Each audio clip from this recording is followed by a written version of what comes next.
Hello आज polio day अच्छे आपण मैंने देखुं आम पोलियो देचु जन्म 5 वर्ष पर्यंत ये आसी अच्छा पोलियो देचु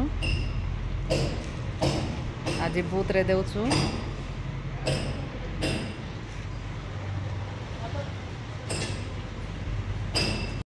आज पोलियो दि जाऊँ कि हाँ बा आज पूरा पोलियो देचु कौन तुम जान ना। हाँ दीदी केते वर्ष रु केते छुआ मान को पिया हेबो आ केते पिया हेबो जना ना हमको जन्म 5 वर्ष पर्यंत दि जाए एमती कि केवल 2 बूंदा। दीदी पोलियो न खुएले कौन हेबो पोलियो न खुएले पोलियो रोग होता है जेहेतु पोलियो रोग होची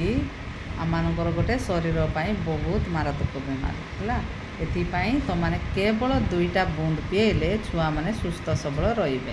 ये पोलियोटा केवल वर्ष को थरे आमने जन्म 5 वर्ष शिशु को 2 बूंदा दे था। दीदी टिके जगंतु मोर नातिया को मु धरिकी आसुची कारण मोर बहु पिला काम जाइछि।